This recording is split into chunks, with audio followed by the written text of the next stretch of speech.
గోసేవలో అంత బలం ఉంది. మనము కూడా గోసేవ చేస్తే కృష్ణుడికి ఎలా బలం వచ్చిందో, ఆయన మాట వేదవాక్య ఎలా అయిందో మనం కూడా, మన వాక్కు కూడా ఫలిస్తుంది. గోపాలుడు అనే పేరు అందుకే వచ్చింది శ్రీకృష్ణ పరమాత్మునికి. గో అంటే ప్రపంచమని, పాలకుడు అంటే పరిపాలిస్తాడు అని ఒక అర్థము, గో అంటే గోవులని, పాలుడు అంటే పాలించిన వాడు అని ఒక అర్థము. ఈ కృష్ణ పరమాత్ముడు కాక ఇంకొకరు కృష్ణ పరమాత్ములాగే గోవుల కాపరి అయి తిరిగాడు మన ఆంధ్రప్రదేశ్ లోనే. ఆయనే వీర బ్రహ్మేంద్ర స్వామి. ఆయన గోవుల కాపరి అయి తిరుగుతూ ఆ గోవుల్ని తాను ఎలా గెరిగిస్తే ఆ గెరిలో నిలబడేవంట. ఆ గోవుల్ని కాస్తూనే ఆయన కాలజ్ఞానాన్ని రచించాడు.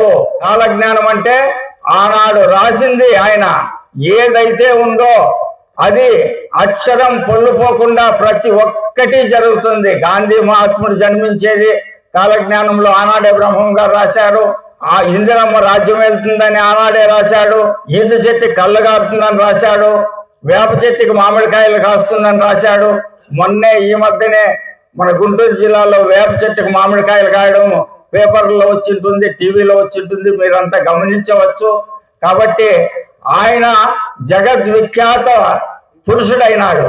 మనం కూడా గోవుల్ని పాలిస్తే, సేవిస్తే వాళ్ళిద్దరంతటి మహాత్ములు మనము కాగలమని తెలియజేస్తూ, ఈ గోపూజ అనేది చాలా మధురోత్కృష్టమైనది.